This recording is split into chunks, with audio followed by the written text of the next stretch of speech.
Welcome to the We Are Wake Tech podcast with your host, Wake Tech President, Dr. Scott Ralls. Hello, and welcome to the We Are Wake Tech podcast. Coming to you from a new location today, our new Wake Tech East campus. You can see out our window here.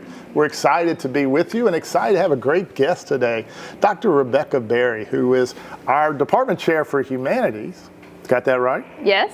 Yes, but also what we're talking about today is our leader for global education, which is really taking off here at Wake Tech. And we're excited to talk about global education, what it means for students, and also the opportunities that now exist and will continue to grow at Wake Tech. So Rebecca, thanks for joining us today. Thank you for having me. And as we get started, one of my favorite things to do to start each podcast is to tell us a little bit about Rebecca and Rebecca's story to Wake Tech. You've been a real leader here at Wake Tech for several years, but tell us how you came here and what was that brought you to Wake Tech? Well, thank you. Yes, I've been here since 2007. I came here as an adjunct, and I was kind of working the adjunct scene around several community colleges, but I was really wowed by Wake Tech and just all of the offerings that they have for students. And so I waited around until a full-time position come open in 2009, and that's whenever I began at Wake Tech as a full-time history instructor, teaching mostly world civilizations courses. And I did that, but as you said, I've also been involved in a number of initiatives. I helped to craft EPIC. I was a lead on Wake Tech Online and also more recently the Student Experience Program, but I'm super excited about the Global Education Program that we're now starting at Wake Tech, starting April 1st of this past spring. Well, you are often the tip of the spear on a lot of good things that happen at Wake Tech, so we appreciate your leadership. And you mentioned global education. You have a particular interest in that, passion, and are leading us in that effort. But for the listeners out there, what do we mean when we say global education? That's a good question, because most people think it's just study abroad, but global education encompasses so many other things. And it's interesting because global education, for me, started with study abroad. I think that's what most people think about. But as I started investigating, how to really protect students' interest in their investment in study abroad and how to do it right, I found that global education really also encompasses things like globalized coursework. I teach world civilizations, so that is a part of this. Also, foreign language classes are a part of global education, but then we also do other things that help our students to become more globally competent, like our International Friends Club, our International Day. And it really occurred to me, kind of in that investigation, that kind of inquiry into what all we do, that we needed to really kind of encompass all of this in one meaningful, quantifiable outcome for our students. And that's really what's the foundation of the global education program we're starting at Wake Tech. It's just bringing together all those great things we're already Pulling doing. it together in a more consistent, comprehensive way. Absolutely. Why is it important? Why is it important for our students? It's very important for our students. Students who participate in global education programming, they persist to graduation at a higher rate. They actually finish their programs faster than their counterparts and with higher GPAs. And whenever I saw that, I noticed those are all the same things that we're also hoping for in our Reach and Rally strategic plan. So it was a no-brainer that we need to really leverage our internal capacity and push forward in making global education all it can be at Wake Tech. At Wake Tech, we often refer to it as one of our high-impact practices. Absolutely. It is one of a catalog of high-impact practices at Wake Tech. I joined together with the people from honors program, service learning, peer tutoring, all under the direction of Dr. Nicole Reeves. And we come together and talk about how we're serving our students, where we can inform our students, communicate to our students that these things exist at the college, and it's really making an impact on how many students are coming to these programs, I believe.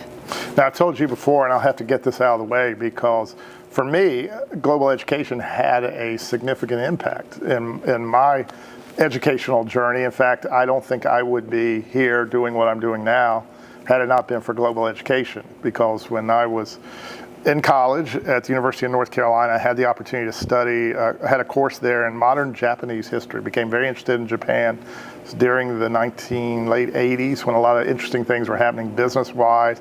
My professor there helped me embark on a program for the year after school. It was a postgraduate study program in Japan, and I was able to see things there. I worked in a little manufacturing facility when I was in college.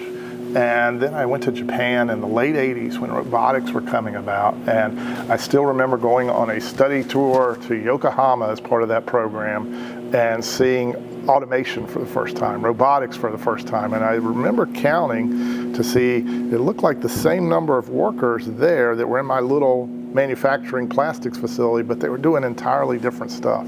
So it was from that point forward, I said, I'm not an engineer, but I'm going to work towards what does it take for people to make a transition, particularly in terms of new technologies. And that's what got me interested in eventually what some would call workforce development or workforce training, but it was all tied to new technology. And I'm pretty convinced I would not be doing what I'm doing now had I not had that opportunity years ago.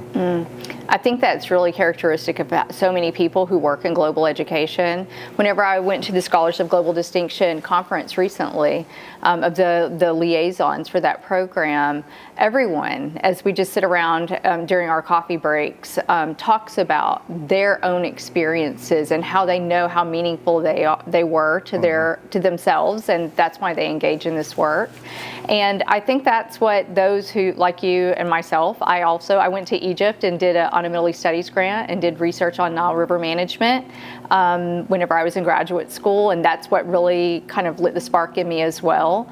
I think that those of us who've had those experiences, especially in the community college, know how important it is to our own development in making those opportunities for our students. My son is a Wake Tech graduate and traveled a lot, and whenever he graduated with his master's degree in English from UNC Charlotte, one of the companies that he interviewed with actually created a position for him traveling because they knew that he could navigate through these spaces because he was globally competent. And that's what I really wish for every student that comes through Wake Tech's doors, is that when an employer sees them, that they'll know that they can depend on them to go there and to make them proud. They're not going to get scared. They're not going to be hesitant. That they're going to do like our students do in every other aspect, right? And just kind of charge through and do their best work. And so I really think that global education at Wake Tech has the capacity to help our students to succeed in a global marketplace. Absolutely. And the impact it has. I was struck by a student story this past year, last couple of years, Khadija Scarborough, who actually won the Dallas Herring Award for student achievement for the whole community college system. Former foster youth, did not have a lot of opportunity growing up, but she did have the opportunity through Wake Tech to go to Paris. And I was co-presenting with her, and she made a particular point at a national conference of talking about that trip to Paris, because it wasn't just about the opportunity to be in Paris. It was about the eye-opening, what it meant to her personally, and it just had as much impact on her as she would say, I think almost everything she did at Wake Tech. It was just a defining moment for her. So it does have real impact, and we're always proud where we can spread that impact as far as we can. You know, one thing I was thinking about too, as you were talking about companies and others, we live in such a global community here. I don't think sometimes, you know, we're not Mayberry anymore. Wake County and the Research Triangle region is a very globally sophisticated community where that skill set of working with people from cultures all around the world is a skill set. Absolutely, and making sure our students understand the cultures in which they're that these companies are from, right? And so that they understand why work is done in the way that it's done, and that, you know, they feel confident. It's not just about having those skills, but it's having the skills and the confidence. And I think that's one thing that global education affords our students, is that they feel more confident in those spaces. Absolutely. Yeah. I was on a call yesterday with a team from Wake Tech. We're working closely with Fujifilm Diosynth Biotechnologies, the largest, it's biotech facility in North America now that they're building in Holly Springs, but it's a Japanese-owned company, but it has a lot of roots in Denmark and so it's got the Scandinavian, Japanese, and our students are going to be directly involved in working with them in multiple roles, but across different cultures as well. Good news. We have a Japan 2025 study abroad class going, yes. Well, we're going to talk about that in just a second. So. But before we get there, tell us a little bit. So you talked a little bit in context.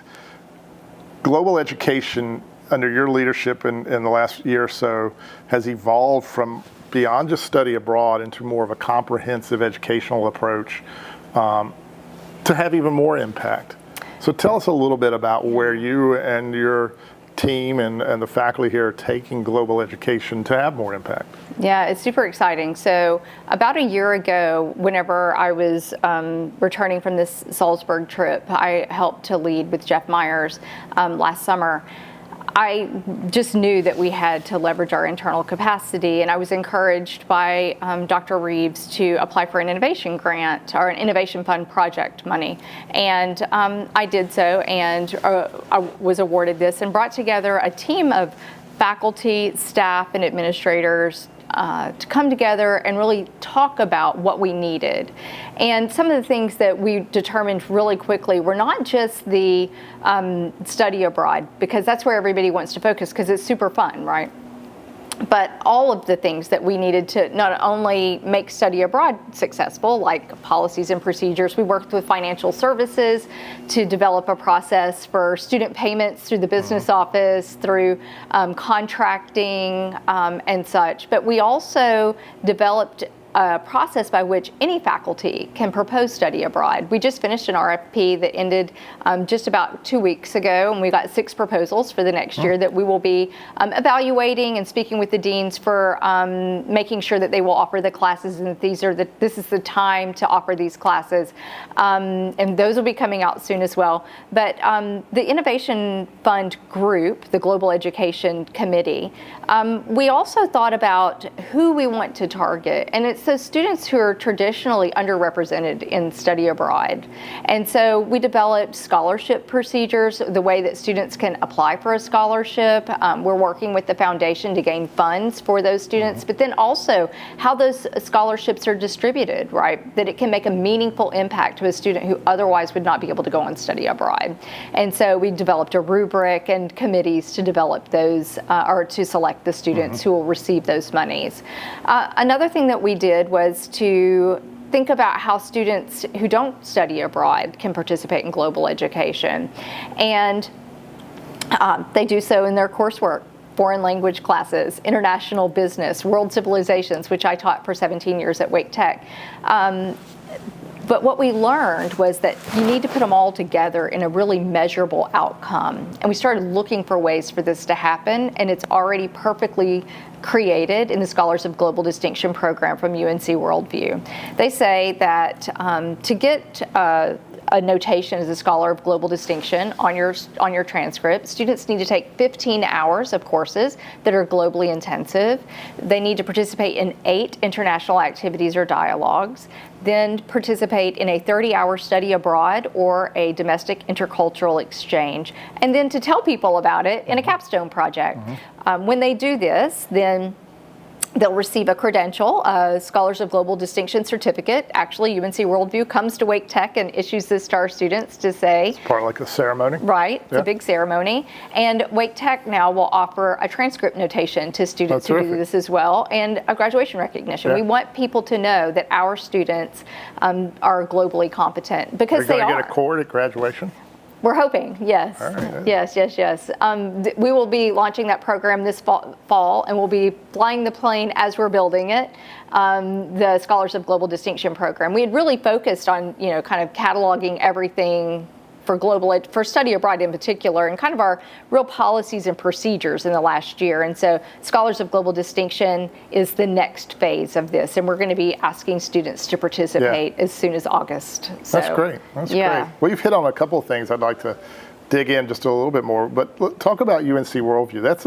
That's a great organization. It's had a big impact and of how they've worked with community colleges. In fact, as you mentioned that, I was recalling when I was the community college system president, I had a chance to speak there one time, and they brought over the professor a guy named Dr. Miles Fletcher who was there at UNC. They just surprised me and brought him over because I used to tell that story about how my opportunity to go to Japan had impact. So they had him come over for one of the Worldview meetings when I was there and speaking to the students. And so I've always had a great appreciation for Worldview. Tell us a little bit about how that's played a difference for us and for other community colleges. Well, first of all, they gave us this ready-made model for how to bring together everything that we're already doing to make it a measurable outcome for our students. Didn't have to invent it. We didn't have to reinvent the wheel, right? Yeah. Exactly.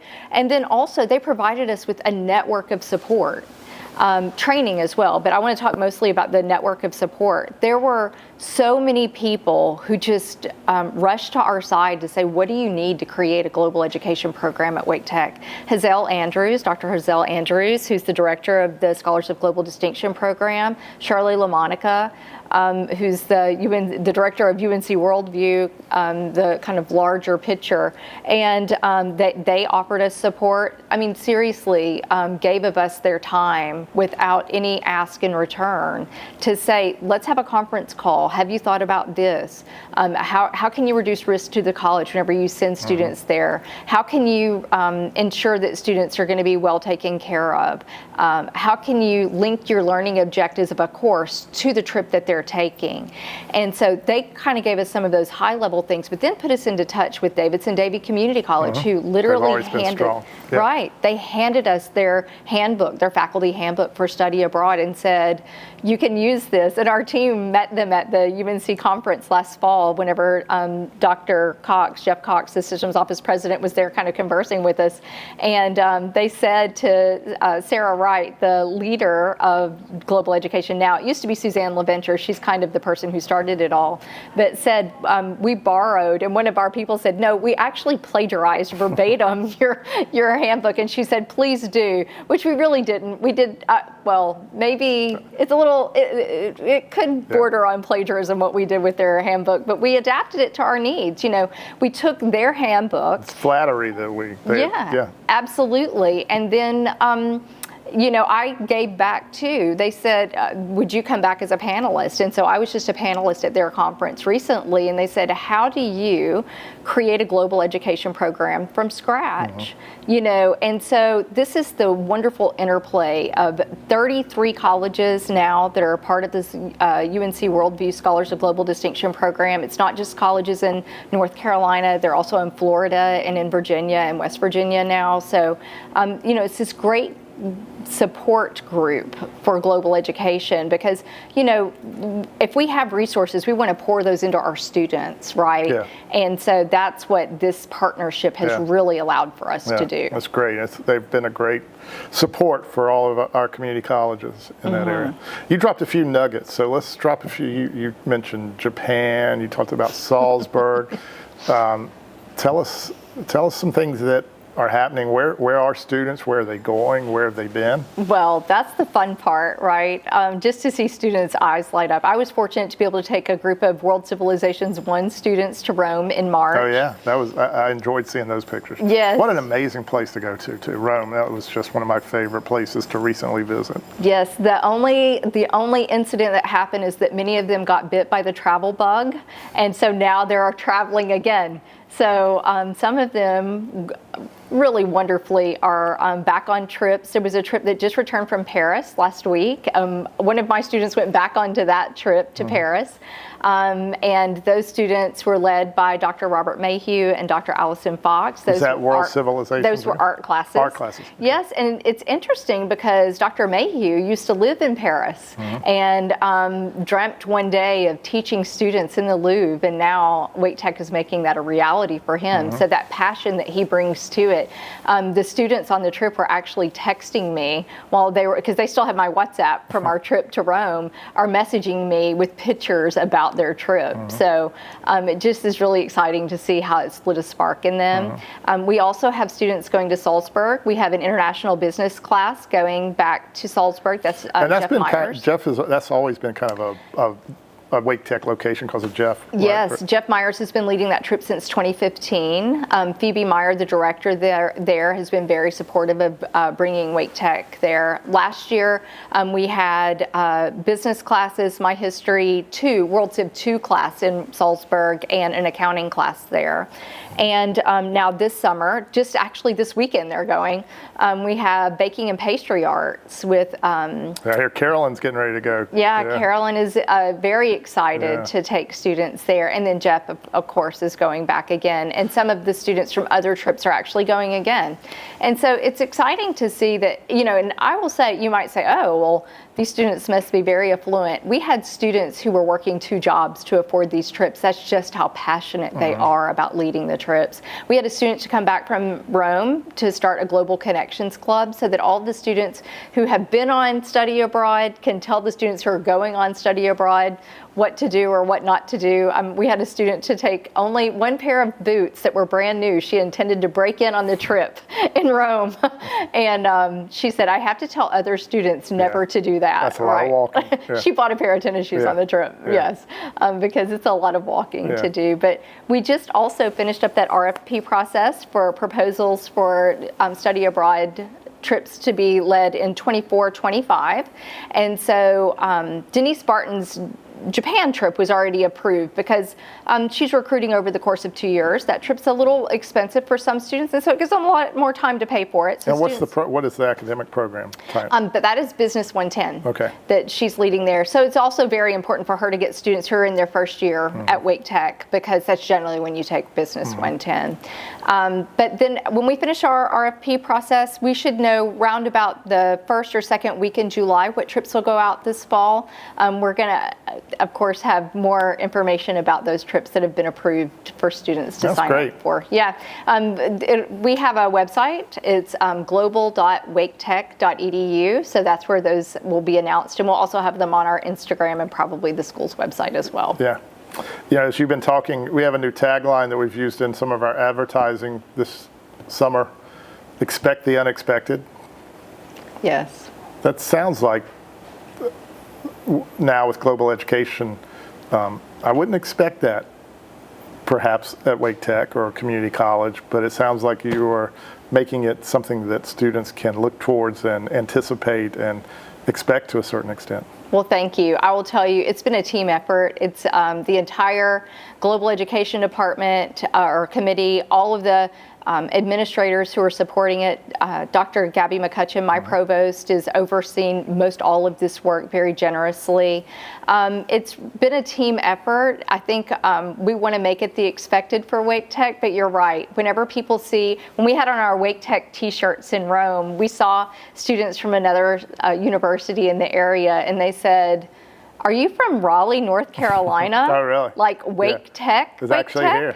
Yeah, and we said, yes, Wake Tech, Wake Tech. And I thought to myself, yes, and it's probably a better value than some of those students spend from the university cost to go from what Wake Tech has. But it is. We want to make it the expected because our students really have this, we want them to have the same opportunities as every other student from this area. Yeah. Well, thank you for again helping to set expectations at Wake Tech, and thank you as well. You mentioned the teamwork, but every great team has great leaders, and you're a great leader for us in multiple ways in our humanities department, but now also in global education, and just you're continuing a theme that has been the Rebecca Berry theme at Wake Tech in terms of leading big things that happen here. So I don't know about all that, but thank you. But thank you for joining us today, and thank you all in our audience for joining us on the We Are Wake Tech podcast. Look to us next month. You can find our podcast every place that podcasts exist. Apple, Spotify, and please be sure to rate us. Get us up to the top there. Let them know that we're out there. And join us next month on the We Are Wake Tech podcast.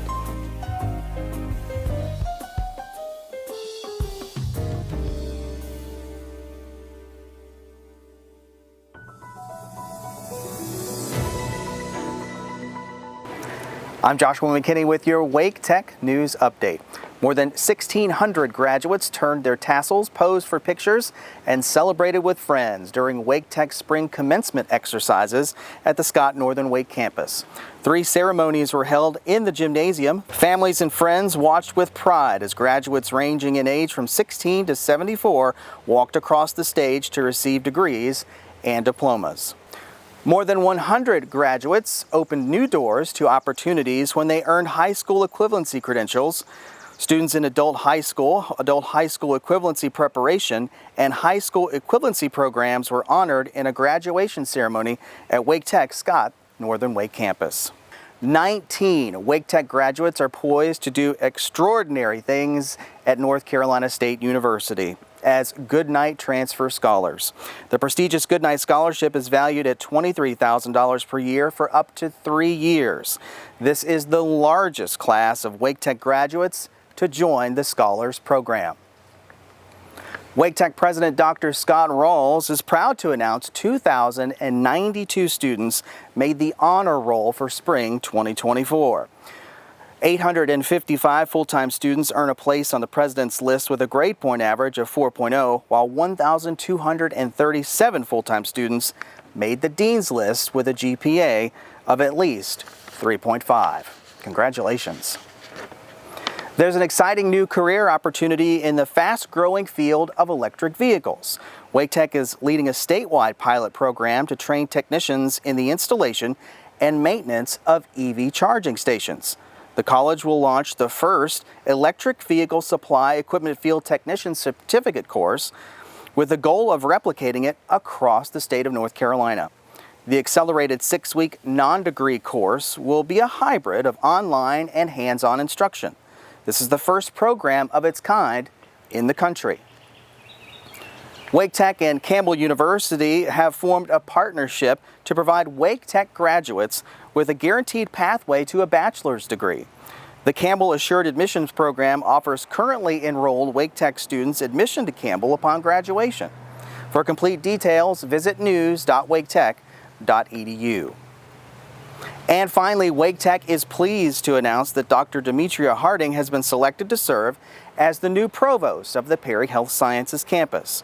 In her new role, Harding will be responsible for leading seamless collaboration between the health sciences and nursing divisions, as well as managing all operations at the Perry Health Sciences campus. And that's your Wake Tech News Update.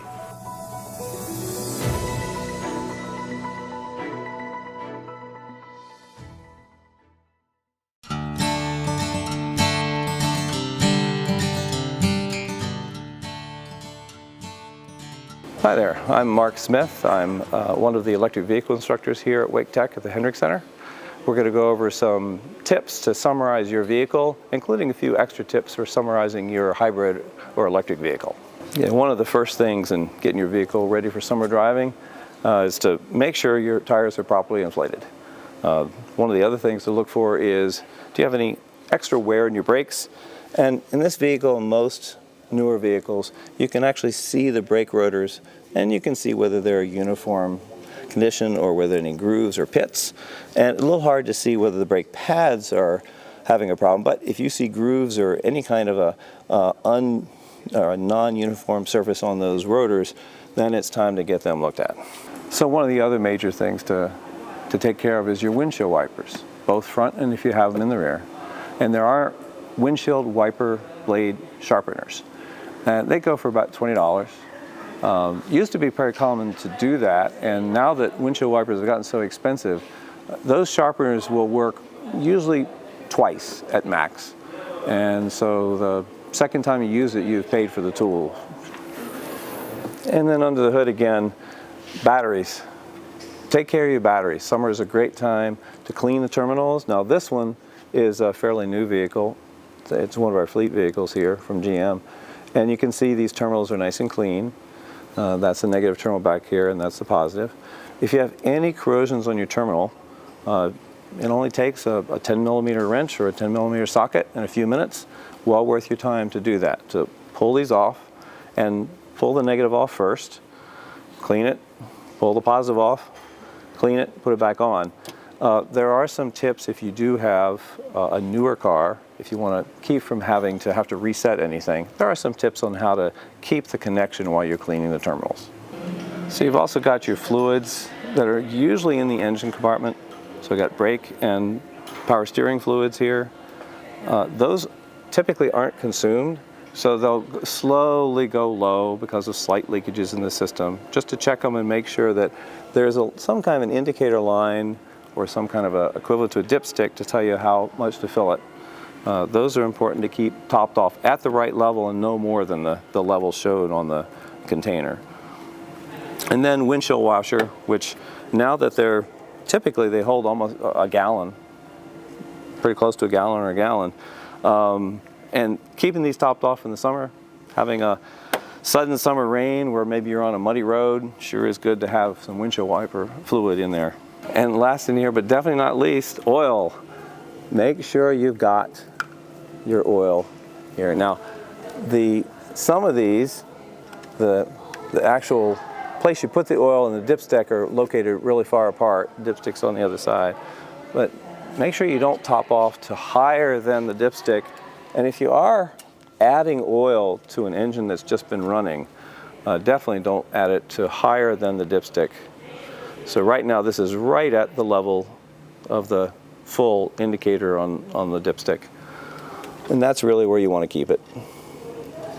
And on our electric vehicle here, we have a Chevy Bolt. And this one actually is a new one of our cars here at Wake Tech at the Hendrick Center. Number one, whenever you open the hood or an access point to the cable in an electric or hybrid, stay away from the orange or the blue cables.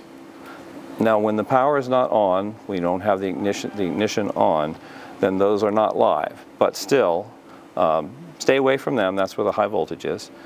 But you will have somewhere nearby, occasionally it's in the back of the car, you'll have a 12-volt lead acid battery is the typical battery in most EVs until just this past year.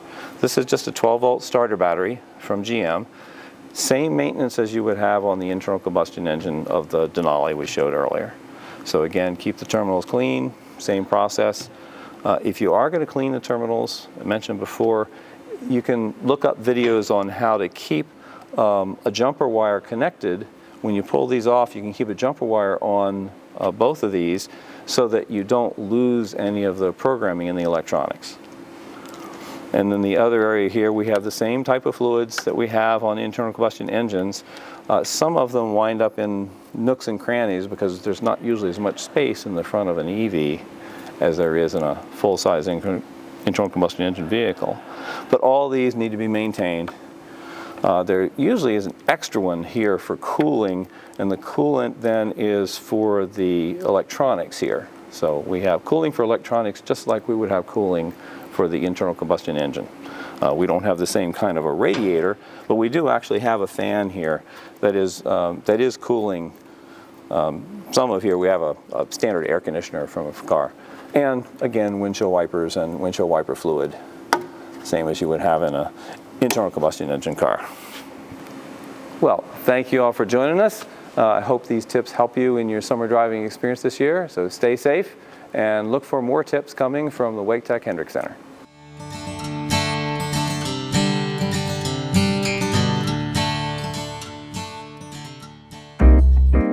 Thank you for listening to the We Are Wake Tech podcast. Join us next month for more insightful conversations about the programs and people of Wake Tech and how the college changes lives every day. Be sure to subscribe to your favorite podcast app to have each episode delivered right to your computer or mobile device. For more, find us at podcast.waketech.edu. To learn more about Wake Tech's exceptional educational opportunities, visit waketech.edu.